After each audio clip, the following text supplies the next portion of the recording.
Por 131 votos a favor, 3 en contra y 6 abstenciones, la Cámara de Diputadas y Diputados aprobó y despachó a ley el proyecto que establece la paridad de género en directorios de empresas del sistema de empresas públicas. Para profundizar en cómo se aplicará esta norma, estamos con Alejandra Sepúlveda, presidenta de Comunidad Mujer. Muy buenos días, Alejandra.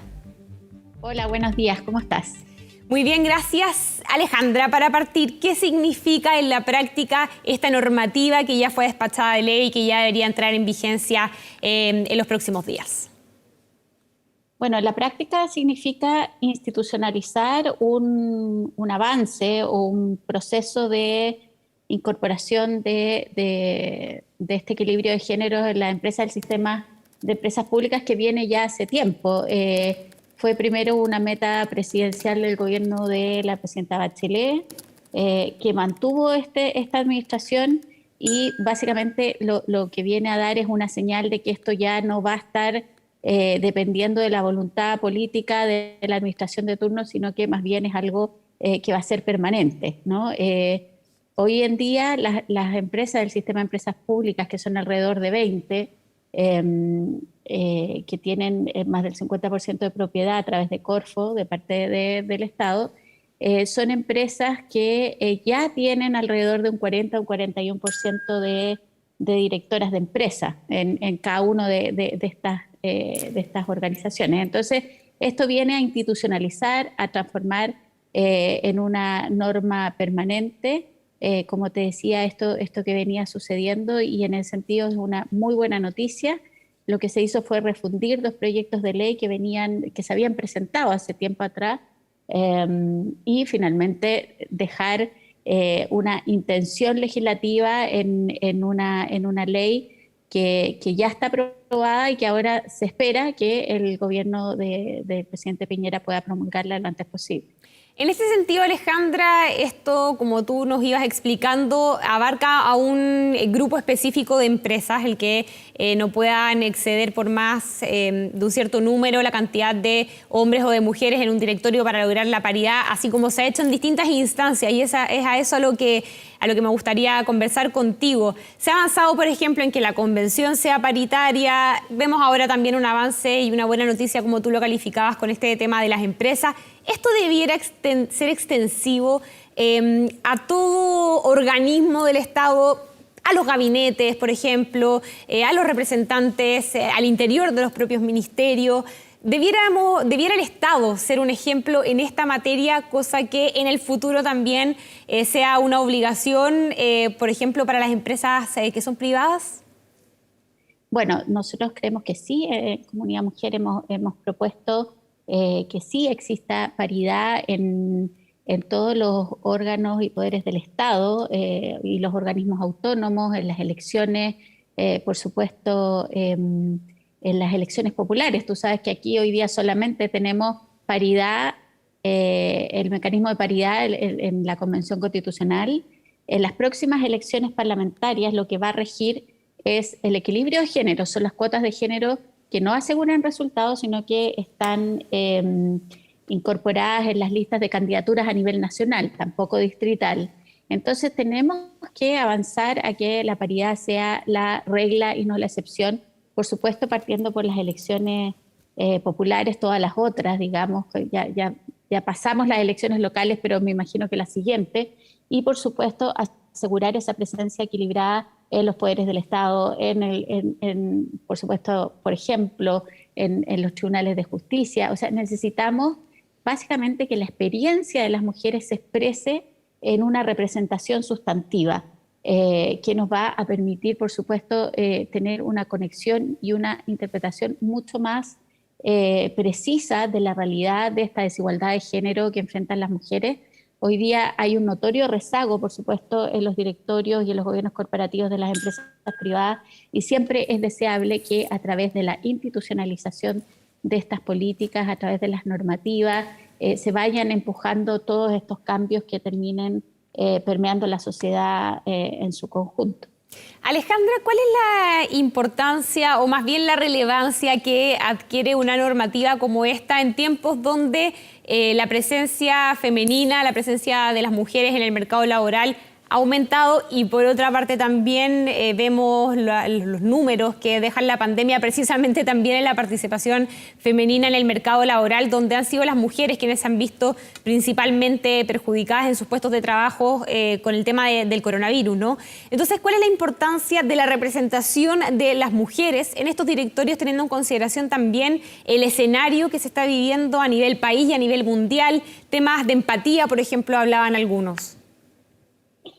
Mira, yo creo que lo primero es la representación sustantiva. Cuando tú tienes un organismo de toma de decisión, un gobierno corporativo donde hay un equilibrio de género, porque básicamente lo del CEP es eso, un equilibrio de género, lo que tú haces es tener, terminar con lo que se llama el pensamiento de grupo, los clubes de Toby, o sea, personas que traen a la mesa diversidad de experiencias. Es de esperar, por supuesto, que más mujeres en los directorios traigan a la mesa esas realidades que muchas veces son invisibles, por supuesto, cuando hay escenarios de toma de decisión que son totalmente masculinos. Y no es solo la empatía, eso no es así, o sea, es mucho más que eso, es en el fondo la experiencia de las mujeres, por ejemplo, respecto a temas tan relevantes como la corresponsabilidad social de los cuidados. En esta pandemia hemos vivido un grave retroceso en participación laboral, más de una década perdida, y todas las evidencias, los diagnósticos, los estudios nuestros de Comunidad Mujer, pero también otros, relevan que lo más importante para poder traer de vuelta a las mujeres al mundo del trabajo es institucionalizar, de nuevo uso esa palabra, políticas de corresponsabilidad, tanto en las organizaciones como también a través de políticas públicas que hoy día están pendientes de ser aprobadas y que son esenciales si queremos avanzar hacia las tasas de participación de la OCDE. Entonces, las mujeres en la toma de decisión operan como modelos de rol,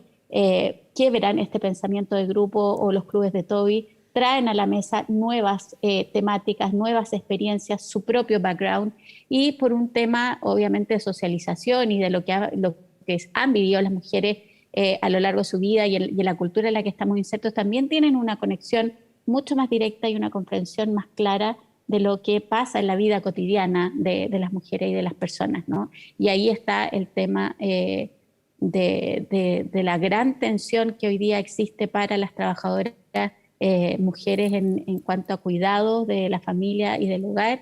Los últimos estudios que hemos visto dan cuenta de que solo en el caso de las mujeres la principal razón para ser una inactiva permanente o para salir de la fuerza de trabajo tiene que ver con razones familiares. En cambio, los hombres es por estudios, o sea, la razón familiar es lo último en la lista. Entonces, aquí hay un tema relevante y lo que uno esperaría es que más mujeres representándonos y distribuyéndose el poder y la toma de decisión de manera equilibrada y paritaria, vamos a tener mejor toma de decisiones, una decisión que esté más conectada además con las realidades cotidianas de las familias y de los trabajadores y trabajadoras, porque quiero enfatizar aquí que este cambio solo se produce y se va a poder producir si es que los hombres también pueden transitar a la vida familiar y disfrutar también de políticas de corresponsabilidad que los beneficien a ellos. Equilibrar de manera equitativa estos roles es la única solución posible al problema que tenemos. Si no, no va a ocurrir por osmosis, eso quiero decir. No es solo recuperar los sectores y las ramas productivas donde las mujeres están más empleadas, no es solo las expectativas de ellas, no es solo que sigan en este esfuerzo enorme de educarse y de estudiar más años. Aquí la corresponsabilidad social y parental de los cuidados es la clave.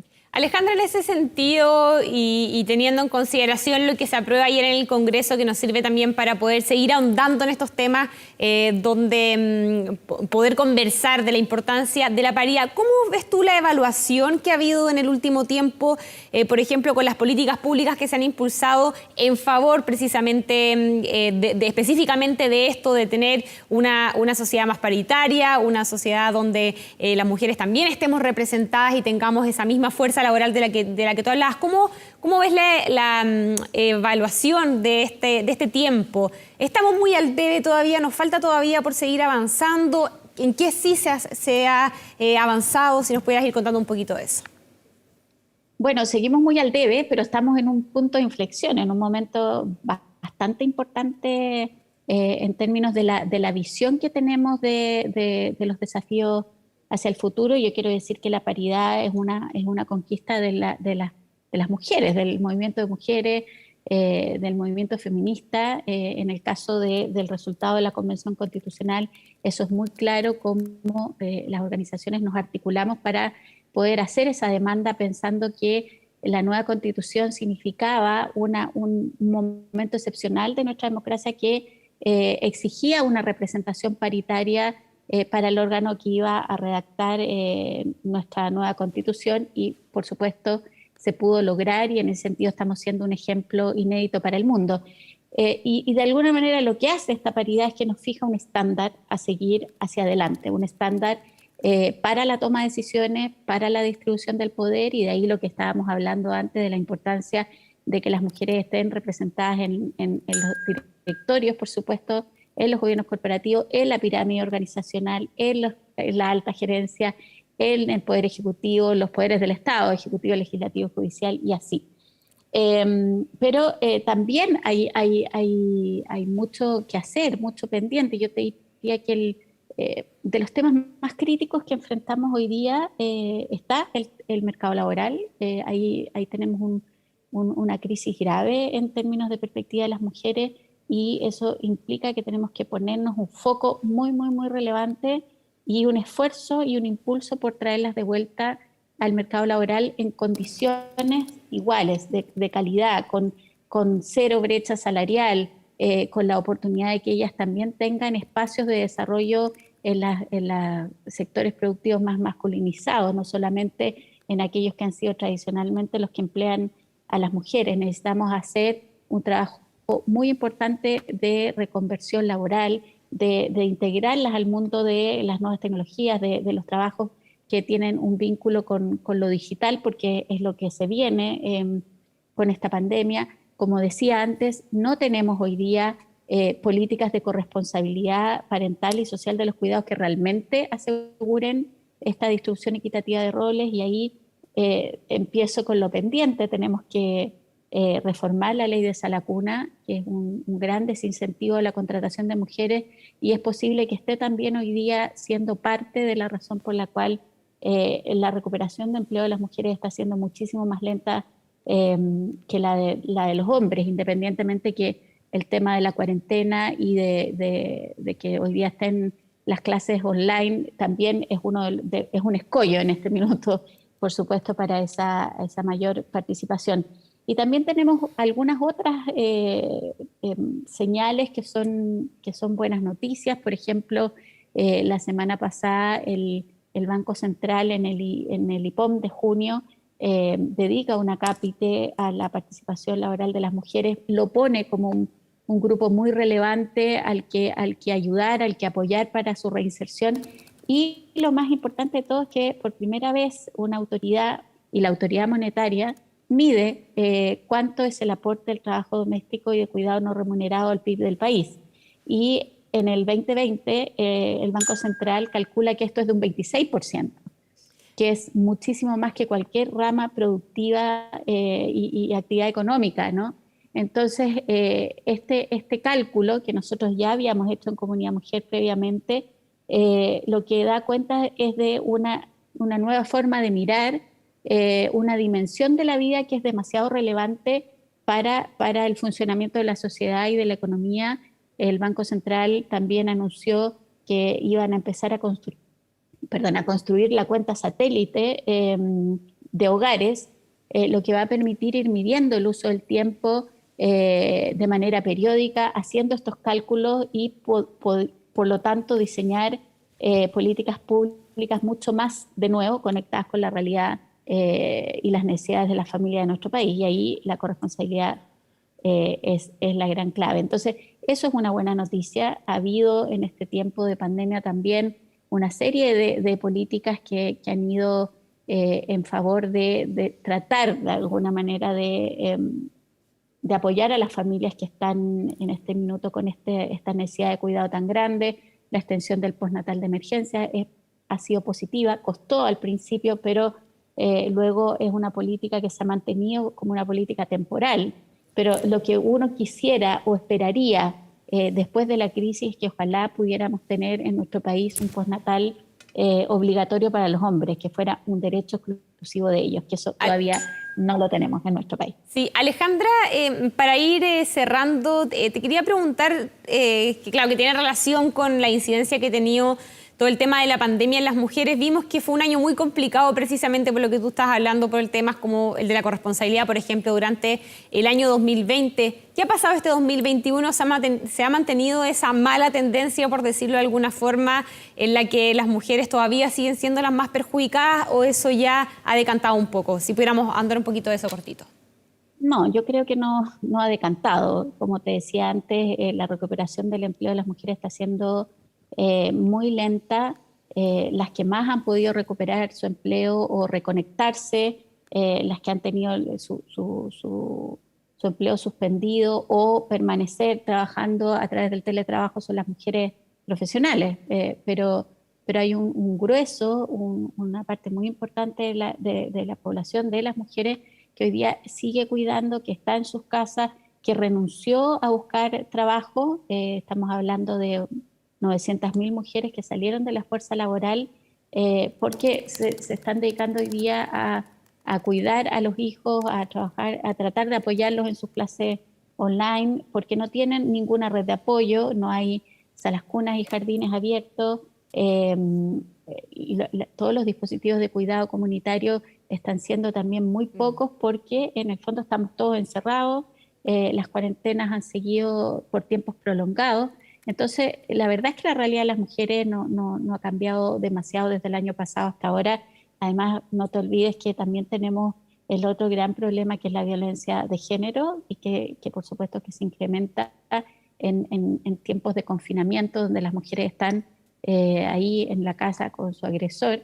Así es que este es un tema de verdad de alta prioridad y necesitamos volver a recuperar una vida normal. Necesitamos que los niños y niñas vuelvan a clase en la medida que puedan hacerlo de manera presencial, porque de otra manera estamos teniendo una gran precarización económica de las familias, a pesar de todas las ayudas de los IFE, de todo lo que ha estado en el fondo aprobándose en este tiempo. Necesitamos recuperar una autonomía económica que es fundamental para poder asegurar oportunidades, no solo para las mujeres, sino que para su entorno familiar también. Bien. Así es que hay harto que hacer y tenemos que, yo creo, me gustaría dejar como el gran mensaje de que tenemos que ponerle prioridad absoluta a esto, a este tema de cómo ayudar y cómo recuperar el empleo de las mujeres. Claro, hay que seguir avanzando ahí entonces en más políticas públicas que vayan directamente en beneficio de las mujeres. Muchas gracias, Alejandra Sepúlveda, presidenta de Comunidad Mujer, por conversar con nosotros. Muy buenos días. Gracias a ti, gracias.